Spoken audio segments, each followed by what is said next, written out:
Well, Finnair, the flag carrier and largest airline in Finland, has just celebrated its 90th anniversary. It is the sixth oldest airline in the world, and it was the first operator to fly non-stop from Western Europe to Asia. And Finnair now intends to double its Asian traffic by 2020. The airline purchased several new Airbus A350 planes for its Asian route, the biggest investment in Finnair history. And I spoke with Pekka Vauramo. He is the CEO of Finnair's parent company, Finnair Oy, and I asked him if he's concerned about the slowdown in China's economic growth. First of all, we are seeing the slowdown globally at this moment, and of course China, being part of global economy, will feel it, of course. The way how I see China is that the slowdown is much more in the investment side, and investments in infrastructure are on much lower level right now in China. At the same time, Chinese government is encouraging people to consume, and traveling is about consuming. Well, Pekka, airlines were pushed into these other sources of revenue like online retailing, like purchasing meals, paying extra for baggage, paying for better seats, mostly a lot due to the increase in oil prices. We had oil back in 2008 at around $145 per barrel. How have the lower oil prices now impacted the industry and particularly Finnair? I think we have seen all airlines improving their profits because of the lower fuel price. But I think the industry needed to improve the profits. We needed to improve, and we've done it. Done it partially with the help of the lower fuel prices and oil prices. But what I'm seeing right now is, first of all, many airlines are talking about, like we are as well. I mean, we are putting some of these monies back into our product, into our service, which we are upgrading all the time.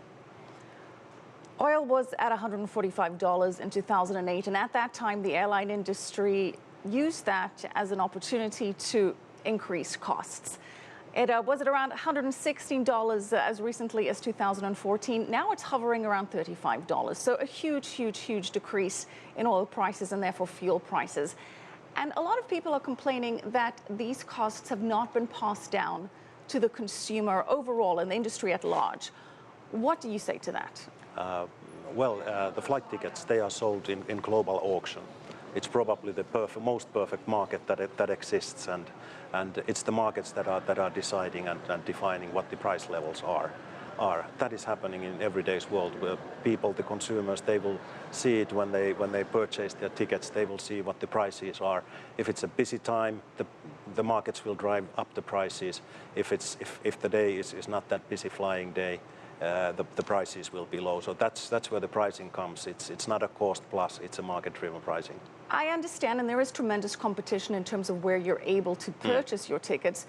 But overall, there is the surprise that lower oil has not translated into a significantly lower ticket price. Why is that?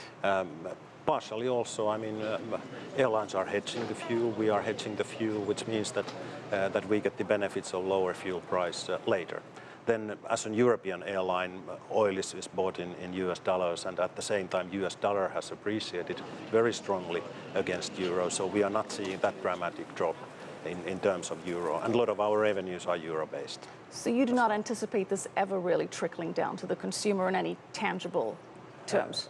Certainly there's overcapacity, which once again is a factor in the market pricing, and I'm expecting consumers to hear good news from this front. But as an airline, we also want to promote our product and support our pricing level.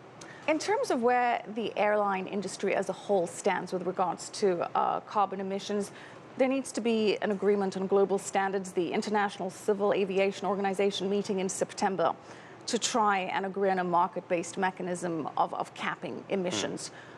What is your outlook on what we can expect from that meeting? It's been a difficult topic for the industry, but something will have to happen. I mean, the international agreements are going towards very heavy reduction and limitation of emissions, and of course aviation industry needs to contribute. At the same time, I think it should be and must be a market-based, and it must be an international global with the very high coverage coverage. I don't think any particular part of the world should be leading, because this is a very competitive industry, and nobody wants to be in position to suffer from these ones. As we've discussed, profit margins are already relatively tight for the airline industry. What would these carbon emissions and taxes that could be linked to that mean for profitability? Of course, I mean, if the rules are the same for everyone, then of course it's easier for the industry to get into these ones. But so far the fees have been minimum. But introduction of new fees and new penalties, it's always a sort of avenue to something possibly that can be increased in future, and I think that's why people are cautious about it.